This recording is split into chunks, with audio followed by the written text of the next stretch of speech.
Trois lettres, ZAD, ZAD, résonnent dans les médias depuis plusieurs mois et depuis novembre dernier, c'est même une marque déposée. ZAD, cela veut dire zone à défendre. L'expression est apparue avec la contestation du projet de l'aéroport de Notre-Dame-des-Landes, puis le barrage de Sivens. Des grands projets contestés, notamment par ceux qui s'appellent des zadistes. Ces militants occupent les chantiers et empêchent l'avancée des travaux au nom de la défense de l'environnement. Le mois dernier, ils ont fait parler d'eux près du village de Roibon, dans l'Isère, autour du projet d'un centre de vacances, un site qui devrait accueillir 1000 bungalows et plusieurs installations de loisirs.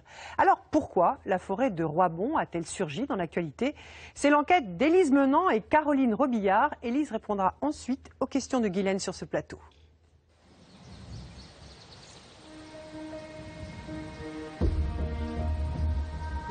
Dernière vérification, dernier réglage. Bertrand s'apprête à s'envoler en ULM.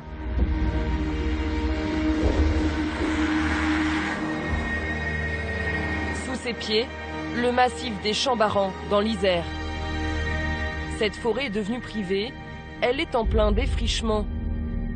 Bertrand photographie le chantier d'abattage.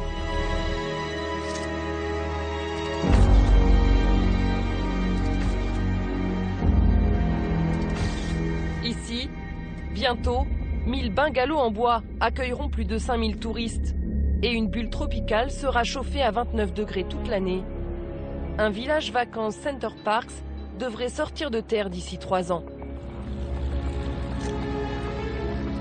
Bertrand a grandi ici et refuse de voir la forêt disparaître. Hop là. Alors Bertrand, est-ce que ça a changé? La vache, c'est... Ouais, et après bon, j'en saurais plus en regardant bien les photos, c'est toujours difficile d'estimer, mais c'est clair que ça a avancé. Ouais. On s'y attendait un peu, hein. De toute façon c'est juste une confirmation quoi, qu'au final, ben, voilà, ça avance à fond. Technicien dans l'aéronautique, Bertrand fait partie d'une association qui s'est battue dès l'origine du projet, il y a 7 ans.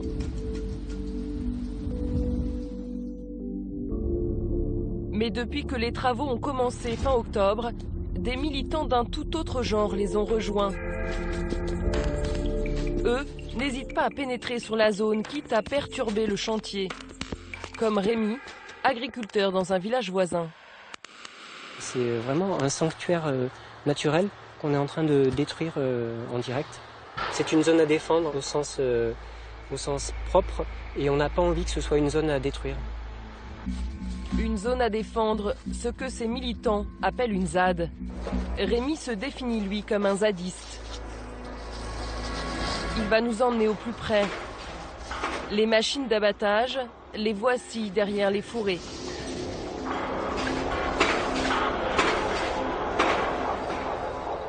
Bon, après on pourra repartir par là. Bonjour. Nous sommes repérés par un ouvrier. Bonjour, on se promène. Très vite, la tension monte. Pourquoi vous me parlez comme ça? Ça me paraît d'ici. Ok? Oui, mais vous me parlez autrement. Appelle les flics. Je t'emmerde toi aussi, connard. Moi, je remarque que vous êtes quand même très agressif. Moi, je suis très agressif. Aucune Bah, raison. c'est con comme vous. Vous avez de la chance que je vous pète pas la gueule. Hein. Après l'aéroport de Notre-Dame-des-Landes, après le barrage de Sivens, comment le bois des Champs-Barans est-il devenu le dernier projet contesté? Militants associatifs et zadistes dénoncent une décision qui aurait été imposée par leurs élus contre leur volonté.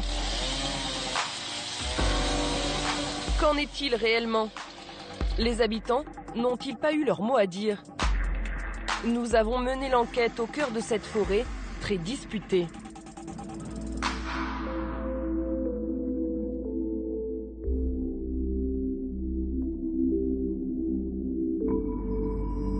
Roibon, à 60 km de Grenoble, est un village paisible de 1300 habitants, loin des grandes villes et des pôles touristiques.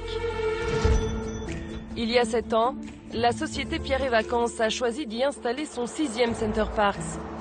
Un projet validé par les élus à tous les niveaux, communes, départements et régions.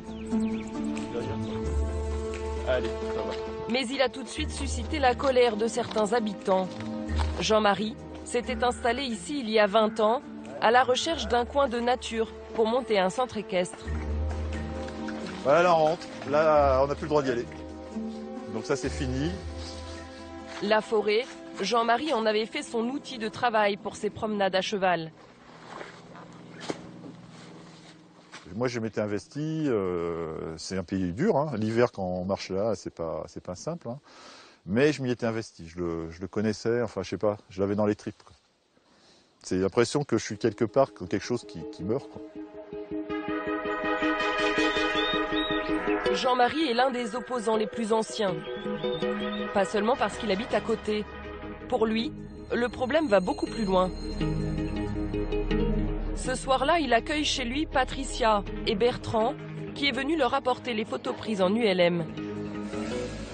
Tu veux me montrer les photos que vous avez prises quand? Ce matin. Ah d'accord, ok.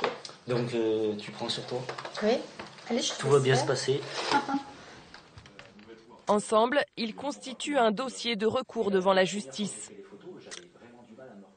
Selon eux, le projet est illégal, car il serait au milieu d'une zone très sensible. Là, je sais où c'est. Mais... On voit en bleu, c'est toute la zone humide. C'est une zone qu'on n'aurait pas dû construire dessus. Impossible. Et tous les pointillés, en plein dedans, hein, c'est le village de vacances, Pierre-les-Vacances. Donc il est en plein dans la Ah, il est en zone. plein dedans. Hein. Et alors pourquoi on ne peut pas construire sur une zone humide? On ne peut pas construire parce que c'est des zones... En fait, c'est comme des éponges. Hein. C'est des zones qui permettent, quand l'eau elle tombe, elle se gonfle. Donc elles retiennent l'eau, qui va moins dans les rivières, il y a moins de crues. Et petit à petit, elles laissent passer l'eau pour l'été. Donc c'est des zones qui ont une fonctionnalité comme ça, qui sont primordiales, défendues par tout le monde. Et puis quand on a un projet économique, on se met dessus. En 50 ans, plus de la moitié des zones humides a été détruite en France. Comme le veut la procédure, une enquête publique a été lancée au printemps. 3 enquêteurs indépendants ont été désignés par le tribunal administratif. Pendant 1 mois et demi, ils ont examiné les études d'impact et écouté les habitants concernés. Leurs conclusions sont sans appel. Les conclusions, on les voit là. C'est très simple. Hein. La commission émet unanimement, les 3, un avis défavorable au projet présenté au titre de la loi sur l'eau. Ils ont émis un avis défavorable et ça se fait. Ça nous dit que c'est du papier. En puis plus, voilà, on a bossé comme je sais pas ça quoi, nous dit là. que c'est du papier, puis on n'a qu'à allumer le feu avec quoi. C'est choquant, quoi. C'est n'importe quoi. C'est pas un débat démocratique. On peut dire que ça, quoi. Les enquêteurs ont relevé 12 points qui ne respectent pas la loi sur l'eau. 2 mois plus tard, en octobre, le préfet a pourtant autorisé les travaux. Selon des organisations écologistes, rarement une enquête publique si négative avait été ignorée. Nous allons tenter de joindre la préfecture de Grenoble pour comprendre. C'est son service de communication qui nous répond. Nous, on aimerait bien pouvoir rencontrer le préfet. Et je vous ai répondu, je vous ai laissé un message, car ce dernier ne souhaite pas effectivement participer à l'émission. C'est quand même un petit peu embêtant parce que c'est quand même un des acteurs clés du dossier. Oui, j'entends bien, mais enfin, je peux que respecter sa volonté. Mais pourquoi il n'a pas pris en compte cet avis négatif? Ça, je peux pas vous dire. Je peux vous dire, c'est un avis consultatif, donc voilà. Très bien, je vous remercie en tout cas. Je vous en prie. Merci beaucoup. Un avis purement consultatif. Le préfet a choisi de s'appuyer sur une autre commission, composée notamment d'élus et d'acteurs économiques, ainsi que sur ce nouveau mémoire de Pierre-et-Vacances qui entend répondre aux critiques de l'enquête publique. La procédure de consultation a été faite dans les règles, mais les opposants dénoncent un tour de passe-passe et la colère enfle. Dimanche 30 novembre, la mobilisation va prendre une toute autre ampleur. Les opposants historiques sont absents. Quelques centaines de zadistes ont pris le relais et vont bientôt s'emparer du chantier. Nous retrouvons Rémi, l'agriculteur.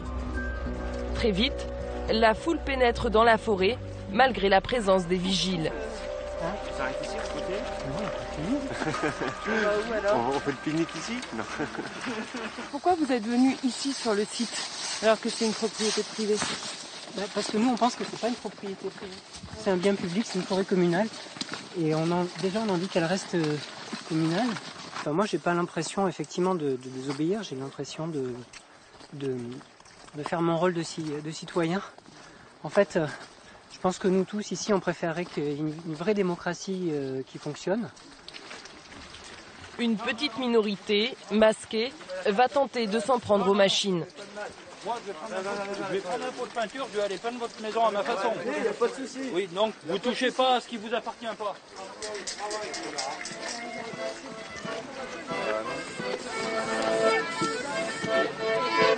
Ils refusent que nous filmions.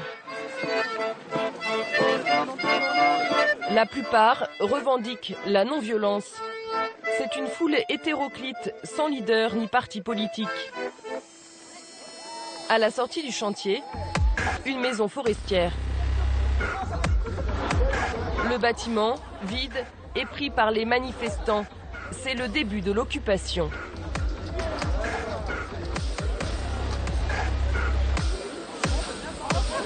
La ZAD est partout! Les zadistes viennent de la région, mais aussi d'un peu partout en France. Très peu accepteront de nous parler. Ils se méfient des médias. Les élus écologistes sont les seuls à les soutenir. Selon eux, le Center Parcs ne concerne pas que les habitants de Roibon.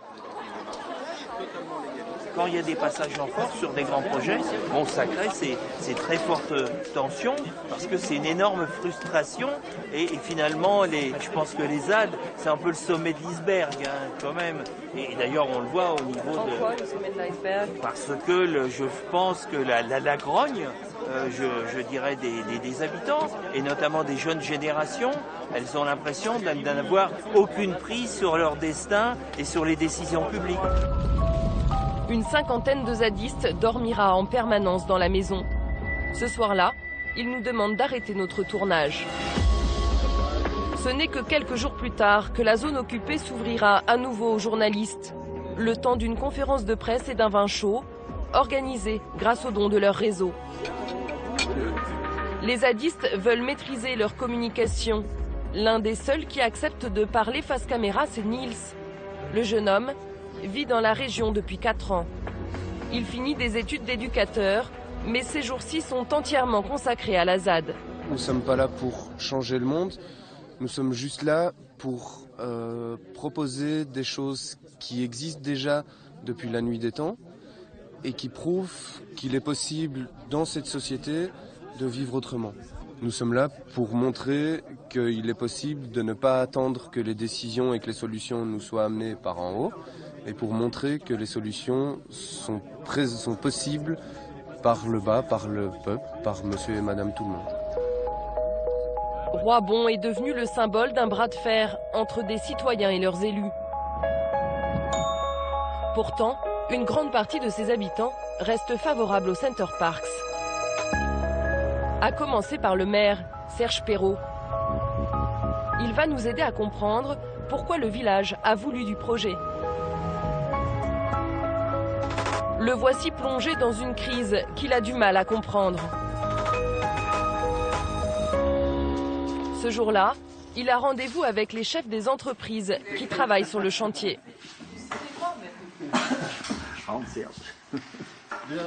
Donc je viens d'avoir le préfet. Et donc ça concerne ce que je vous ai dit tout à l'heure. Donc elle est bien largement porter plainte. Et demain matin, le préfet fait un référé au tribunal pour qu'il y ait une demande d'expulsion de ces fameux zadistes. Enfin, pour moi, c'est des voyous, quoi. Voilà. En tout, 5 sociétés emploient une trentaine de personnes sur le terrain. Le matin même, des zadistes ont bloqué les travaux. Ok. C'est terminé, on ne peut plus travailler. Donc nos entreprises, nos chauffeurs sont plus en sécurité et bon, on ne peut plus travailler, quoi. On n'est plus dans une république où, je dirais, le travail est à l'honneur. Voilà. Aujourd'hui, c'est les zadistes qui sont à l'honneur et ça, c'est quand même pas normal, quoi. C'est toutes des minorités. De ce côté-là, on en a marre, quoi. Maintenant, faut pas s'étonner. Pour ma part, je mettrai ce soir une personne en chômage technique puisque j'ai embauché un intérim exprès pour ce chantier. Dès ce soir, elle sera en chômage technique. L'emploi, c'est l'argument numéro 1 des Pro Center Parcs. Le village vacances promet de créer 700 postes à temps partiel ou à temps plein. Voilà pourquoi dans le centre, des banderoles disent oui au projet. Pour le maire, pas question d'entendre parler d'écologie ni d'enquête publique. Non mais c'est bon, on va arrêter de faire des enquêtes, on va quand même construire, il y a des gens qui meurent de faim, il y a des gens qui ne travaillent plus. Arrêtons d'être emmerdés par n'importe quoi. Dans le Var, il y a les inondations, le maire va faire des travaux pour dégager les routes et on vient lui interdire les travaux parce qu'il y a un triton doré ou un crapaud sonneur à ventre jaune, mais on est malade dans ce pays, il faut arrêter. L'emploi est-il une fin qui justifie tous les moyens ? Nous allons découvrir sur l'acte de vente que la parcelle a été vendue bien en dessous des prix du marché, au tarif d'un terrain non constructible, modifié par la suite en constructible. Mais quand vous vendez à Pierre et Vacances 30 centimes d'euros le mètre carré, vous savez que vous allez le passer en constructible. Bien sûr. Pourquoi vous ne vous vendez pas plus cher du coup? Pourquoi vous ne passez pas en constructible puis vous vendez le terrain ensuite au prix du constructible? C'est une demande par rapport à une demande forte d'un constructeur avec un projet qui est une chance inouïe pour Roibon et son territoire. Donc la valeur du terrain était bien accessoire par rapport à cette opportunité. La commune compte surtout sur les retombées fiscales liées à Pierre et Vacances, notamment 600 000 euros par an de taxes foncières. Sans le projet, Roibon aurait de graves difficultés. On aurait une dette de 50 ans. Et du coup Du coup, je ne sais pas comment... C'est les services de l'État qui viendraient nous aider, puis peut-être aussi la communauté, j'en sais rien. Mais je ne veux même pas envisager d'avoir cette difficulté à gérer. Le village risquerait de passer sous tutelle de l'État. Nous avons récupéré les comptes de la commune. La dette a en effet explosé en 10 ans, pour atteindre plus de 7 millions d'euros en 2012, 10 fois plus que la moyenne des communes de même taille. La municipalité emprunte pour des travaux d'aménagement censés améliorer l'accueil du Center Parcs, mais aussi pour construire une école, rénover une digue. Pour quelles raisons ces investissements se multiplient-ils? Nous allons poser la question à celui qui fut le maire de Roibon jusqu'en 2014. Marcel Bachasson est aujourd'hui conseiller général de l'Isère. Je suis allée voir les comptes de la commune et il y a une dette de Roibon de plus de 5 millions d'euros. Oui. Est-ce que vous pouvez m'expliquer pourquoi? Alors, ça vous intéresse vraiment tout ça? Parce que de quelle manière vous posez cette question? Je pense que... Parce que quand on voit l'évolution de la dette de la commune, il y a 10 ans, on était à moins d'1 million d'euros. En 2009, nous avons contracté un emprunt auprès d'un établissement bancaire parce que Center Parcs était sur le plan de se réaliser, sur le plan effectif, puisqu'on parlait de la réalisation en 2011 et que le permis de construire était sur le point d'être signé.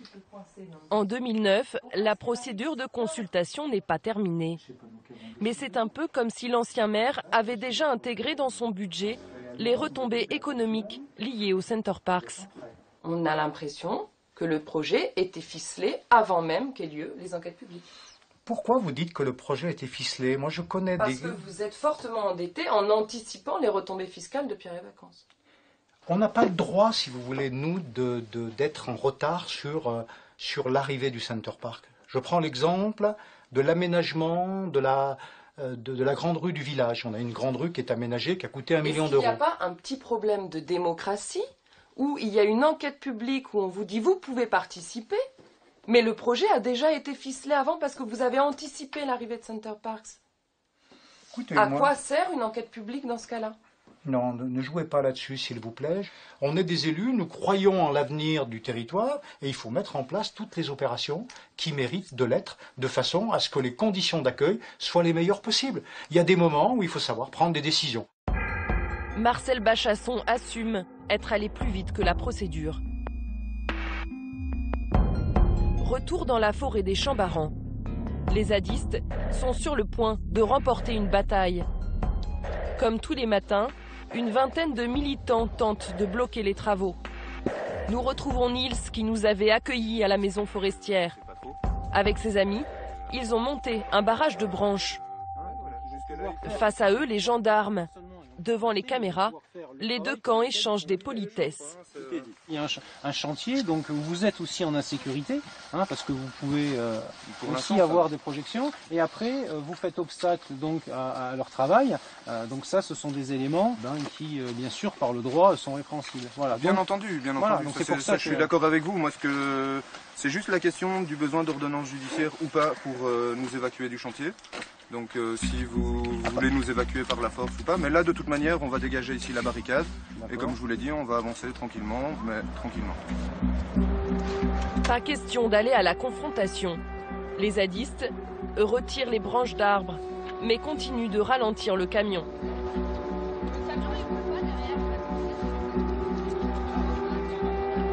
Face aux tensions, les entreprises de défrichement finiront par baisser les bras. 6 semaines après le début des travaux, le chantier est désormais à l'arrêt.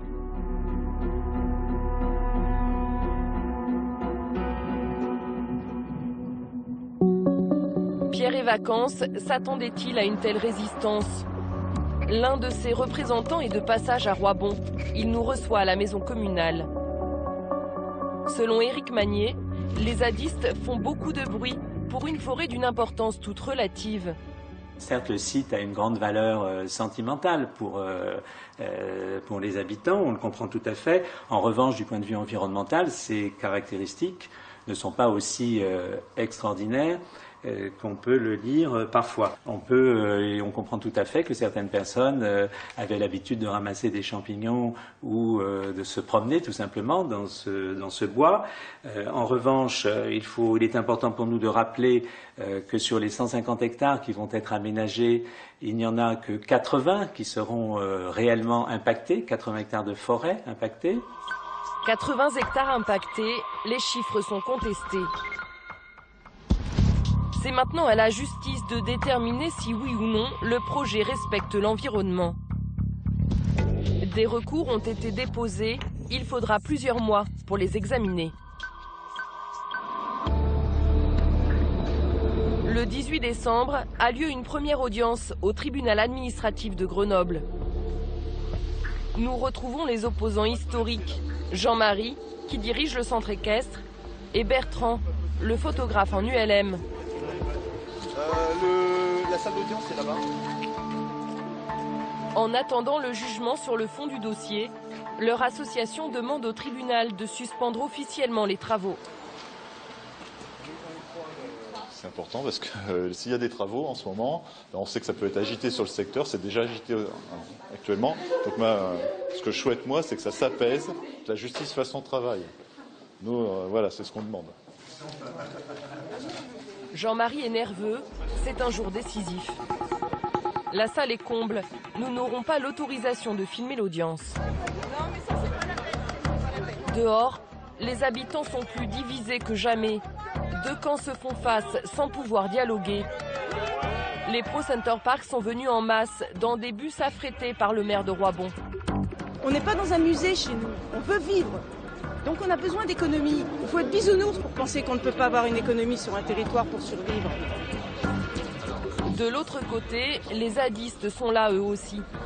Rémi et Nils sont venus apporter leur soutien aux associations écologistes. L'avenir de la ZAD dépend aussi de la décision du juge. C'est aussi me préparer à l'éventualité d'une expulsion prochaine, et d'une évacuation du site. Et donc là, on verra bien comment ça va se passer. Mais c'est clair que le blocage il va continuer. Ouais. De toute manière, ce qu'on a mis en place pendant cette lutte, maintenant c'est là, c'est pas perdu, ça va pas s'arrêter du jour au lendemain. Après 3 heures d'audience, Jean-Marie et Bertrand sortent du tribunal sous les huées des pro-Center Parcs. Le juge a repoussé sa décision à la semaine suivante. Pour Jean-Marie, quelle qu'elle soit, c'est une page de sa vie qui se tourne. Ce que je regrette vraiment dans ce genre d'affaires, c'est qu'on est en clivage. Il y a les pour, il y a les contre. Il n'y a pas du tout de dialogue possible dans les choses. Moi, je ne suis pas contre l'emploi. Donc, c'est vraiment très, très séparé et ça va jusqu'à l'affrontement. Donc, moi, au niveau village, je me sens plus bien du tout. Donc, ça va me pousser sans doute à l'ailleurs. Vous pensez partir? Ah oui, je l'avais déjà dans l'idée depuis 2-3 ans, mais là, je pense que c'est de plus en plus, quoi. Quelques jours plus tard, le juge décidera finalement de suspendre les travaux en attendant de trancher sur le fond. La forêt des Chambarans a retrouvé le calme. Mais pour combien de temps? Ce n'est que le début d'une intense bataille judiciaire. Aucun des camps n'est prêt à rendre les armes. Bonsoir Élise. Bonsoir Guylaine. Alors faites-nous le point justement sur cette intense bataille judiciaire qui ne fait que commencer à Roibon. Oui, alors la suspension des travaux a été jugée au mois de décembre et maintenant il va falloir juger sur le fond du dossier. Et là on attend la décision de justice pour la fin du mois de juin, mais ce sera qu'un premier jugement puisqu'après il risque d'y avoir des appels et puis des pourvois en cassation. Et puis les opposants ont déjà annoncé qu'ils ne comptaient pas en rester là et ils ont déjà prévu de faire des recours devant la Commission européenne. Alors où est-ce qu'on en est des autres lieux occupés en France par des zadistes, Sivens et Notre-Dame-des-Landes? Alors Sivens et Notre-Dame-des-Landes, c'est effectivement les deux ZAD les plus emblématiques en France. Le barrage de Sivens, on en a beaucoup entendu parler à l'automne dernier parce qu'il y a eu un mort, Rémi Fraisse, qui a été tué en octobre lors d'affrontements avec les forces de l'ordre. Donc c'est un dossier qui est particulièrement sensible et le ministère de l'écologie s'en est d'ailleurs emparé, a dépêché des experts sur place. Ségolène Royal a annoncé il y a 2 semaines que le projet à l'état initial allait être abandonné. Et puis Notre-Dame-des-Landes, donc Notre-Dame-des-Landes c'est la plus vieille ZAD en France, c'est d'ailleurs là qu'est né le terme de zone à défendre. Là l'opposition est toujours là. Au projet d'aéroport au projet d'aéroport, voilà, ça fait plus de 2 ans que les zadistes occupent le site. Ils ont construit des cabanes un petit peu partout. Ils ont même commencé à exploiter les terrains, à semer de quoi se nourrir. Le gouvernement, là, par contre, est extrêmement ferme. Manuel Valls a affirmé à plusieurs reprises que de toute façon, l'aéroport allait se faire, mais on peut se poser la question de comment, puisque pour qu'il se fasse, il va falloir expulser, les zadistes. Et donc du coup, il risque d'y avoir des affrontements assez violents. Alors Élise, pourquoi autant de projets sont aujourd'hui contestés de cette façon par les citoyens? Alors il y a autant de raisons qu'il y a de projets. L'un des facteurs communs à plusieurs dossiers, notamment à celui de Notre-Dame-des-Landes, c'est le facteur de temps. C'est des dossiers qui sont parfois sur la table depuis des années, voire même des dizaines d'années, et qui se sont basés sur des études qui se sont avérées fausses au fil du temps. Ou caduques. Et puis, au-delà de ça, le point commun qu'on voit à tous ces projets qui sont contestés, c'est le désir de plus de démocratie ou d'une démocratie qui est différente. En gros, les opposants disent à leurs élus, c'est pas parce qu'on a voté pour vous que vous pouvez faire ce que vous voulez avec votre mandat. Et ils réclament d'avoir un droit de regard, même en dehors des périodes électorales. Merci Élise pour ce complément d'information.